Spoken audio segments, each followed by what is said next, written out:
Hi, I'm Richard Randall, and welcome to The Real Estate Voice with Barb Schlinker, owner of Your Home Sold Guaranteed Realty. This is the weekly radio show that informs and educates you on how to buy or sell real estate with Colorado Springs Real Estate Authority, Barb Schlinker. Barb Schlinker is a retired Navy veteran. Barb is an author. Barb is a pilot, and Barb Schlinker and her team enjoy all that the Springs has to offer. Barb, great to be talking with you. Now, we air the Real Estate Voice show every Saturday, and if you can't listen to the entire show, it's always available on Barb's site, barbhasthebuyers.com, or just go ahead and search Barb Schlinker, Schlinker, on most of the popular podcast platforms like IHeart Radio and the other ones as well.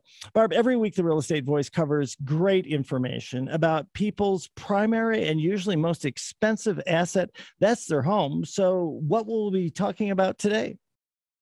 Well, Richard, the first topic is one of my favorites, and thank you for having me today. And it's really about what's going on in the market right now. It's the number one question we get all the time. The press has a lot of doom and gloom, and the YouTube channel has, not my channel, but other channels have a lot of doom and gloom about the real estate market and what's really happening. Some agents are telling people, oh, it's really slow. This is like my second busiest month of the year. It's not slow for me, but you have to do all the right things to make sure that you're prepared. Of course, it's not the same bidding war market that we've seen before, but it doesn't matter. People buy and sell homes in any market, and you just have to be properly prepared. So we're going to talk about that. We're also going to talk about how to be the best home in your neighborhood when you're selling your home. And this is one I get probably the most common question when people are getting their house ready for sale. They really don't know what they should fix or not fix. So we're going to talk about that. And the last is one of my favorite topics we've covered a bunch of times before, but it still needs to be covered, is to make sure that when you put your home on the market, you don't make the pricing mistakes that cost you thousands when you sell your home. And as always, I love covering our hot new listings. Richard? Barb, it seems like it was just a couple of weeks ago that we're talking about lots of bidding wars on homes, buyers struggling to get their offers accepted. Now, along with the interest rates that are rising, it appears that the market is changing, in some cases changing quickly. Does that mean the real estate market is going to crash? If you could find anything you want to learn on the internet about predictions about the market, and I can't say I'm 100% right, but the numbers just don't shake out to be a horrible correction like what we saw in 2008. The difference is in 2008, before that, people were getting loans that they could not qualify for. What's happening now, and since the law changed in 2011, I think it was, Dodd-Frank, when that one passed, it obligated the lenders that they were on the hook on fear of going to jail to verify that when their loan applicants qualified for a loan, that they actually did qualify for a loan. And so that's the big change from before 2008 to now. You can still get loans with low down payments now, for sure. That's not a problem. But a lot of people are concerned that we're going to have a correction like we saw back then. And it was quite a correction. We lost about 25% of value. But since the last 3 years, the average appreciation has gone up by 52.8%. That's a monster boom. We'll probably never see that again in our lifetimes. And it's uncommon. What I've been doing this since the mid to late 90s, the normal appreciation in this market is probably anywhere from 5 to 7% a year. That's normal. So we're shifting back to normalcy. And the other thing that was really different that happened in the last couple of years is Wall Street kind of got into real estate. They all decided, hey, this is great. We're going to buy some buy and hold single family homes and rent them out, because when they're going up in value, I get somebody to pay for the funds that I put up to buy these homes, and I can sell them and still have an asset and make a profit on it. So they were gobbling up homes like crazy and competing against the live in the home buyer. So it created this frenzy where buyers had to make crazy offers above asking price, had to have a lot of cash reserves and waive inspections and appraisals and things like that. Overall, those days are over unless something weird has happened. But there's still a strong demand and still a bit of a tight supply. Kind of the big surprise to me when you look at the available homes on the market, you know, from May through June, we had this zoom up in the available inventory. But since June, it's relatively flat, even decreased a little bit, the number of available homes. So that means homes are still selling. They're just not selling at record numbers that we've seen before.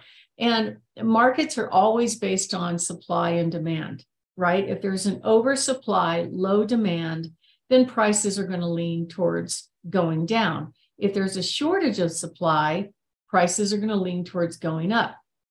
So what we had in the last couple of months, 6 months actually, since April, was this sudden shock, basically, of the rates going almost doubling overnight, and the investors that were also gobbling up homes suddenly stopped. And they did it pretty much in May all at once. So it did have an impact on the average prices. All of a sudden, I noticed with offers that we were getting on our listings, buyers are coming in going, hey, will you pay my loan closing cost? Will you cover $10,000 of my closing costs so I can get a lower interest rate? How would you feel about that, Richard? I would feel like I wanted you representing me to have to deal with any of this stuff, because I'd be a little bit annoyed and aggravated and think it was inappropriate, but still a little bit clueless about how all of this works. It's complicated. Yeah, I mean, at the end of the day, if that's the only offer you have, you can work with them. I've worked with some of those offers, and we countered back a little bit higher, just so the buyer was financing their cash needs into their loan instead of making it a seller expense. So there's things that we can do in order to make sure it's not the seller isn't having to pay all of the closing cost. But at the end of the day, if you look over time and you look at the current supply of homes and look back and compare it to, say, the 2007 timeframe, we had 3.7 million homes on the market, and now we're just above a million, maybe 1.4, which is a trek towards more normalcy. But the other part of that, and also on new construction, it's been pretty steady, actually, all this time since 2017. It really hasn't changed that much. They reduced the amount of permits that they were pulling on new construction homes from the peak in October of 2021. But I don't think they're going to be able to keep up with the demand. And the other factor, and a lot of people were worried about, oh, what if after they stop letting people skip their house payments because of the COVID, what if they start foreclosing on homes again? And they are doing that now. The moratorium on having to make your house payment during COVID has been lifted. And so those people that didn't catch up, didn't kind of resolve the issue, there are some foreclosures going on, but not nearly at the volume that was expected, mostly because the home values went up so fast, over 52.8%. All they had to do was sell the home, and they walked away with a bucket of cash, and they solved the problem. The other thing is the millennial generation is a big generation. Right now, their age group is between 27 and 41. And the Gen Xers are just a little bit older than that. That is the bulk of the buying population right now. And they're a bigger generation than ours. So there is a need for housing. We're not going to be able to keep up. So I don't think it's the end of the world. I'm not sure I believe all these YouTube channels that go out and say, oh, it's going to crash, it's going to be horrible. We're just not going to have crazy bidding wars and things like that we've had before, unless it's a very uncommon, highly desirable property. And I've had a few of those. Richard? You're listening to The Real Estate Voice. That's Barb Schlinker of Your Home Sold Guaranteed Realty. And you can always reach Barb and her team at 719-301-3900. We're talking about the shift in the real estate market and the sudden increase in available homes. And what are some of the things that people thinking of making a move should be planning on or should be expecting, Barb? Well, on the selling side, it's always good to get good advice about what to do, what not to do to prepare your house for sale, to price it realistically. You know, I was talking to my partner this morning and we just put a home on the market. And of course, her friends at work think the price is too low. But, you know, it's not too low. It's market value for that home. It means that we're going to be able to sell it in a good amount of time and not wait months and months and drag the price down. That's the best case scenario for a seller, because for most home sellers, having to deal with showing your house is not fun. It's miserable. Half the time the agents don't show up, or they leave doors unlocked, or they leave lights on. Just a week ago, Richard, during an inspection, I had an agent that decided to have a pizza party during the inspection. And, you know, so they ordered takeout pizza. The seller had a Ring doorbell, duh. So they sent me a screenshot of her gleefully accepting delivery of pizza during an inspection in somebody's home. They're calling me going, what are they doing? They squatting in my house or what? So anyway, you never know what to expect. So having people in your house when you're living there is very uncomfortable. But so we still are on the low end of supply. There's still a high demand because a lot of buyers want to jump in there before the interest rates go up. I don't think we're going to see a massive crash, but there's going to be fewer bidding wars. And I looked at the stats, what we have as far as what's available on the market right now. There's about just under 2,200 homes. That's still below a buyer's market number. A buyer's market number would be about 3,500 homes on the market.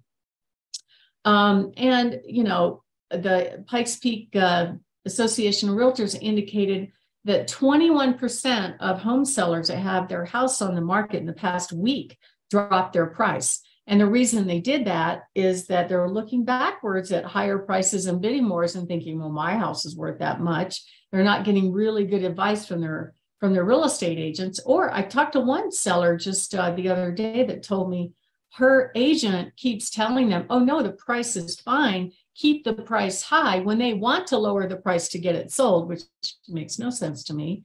And it's not selling. There's very few showings and nothing's happening. So the market is speaking, but the agent's not listening and trying to influence the seller to keep their house price up, which doesn't make sense. I thought the goal was to sell it.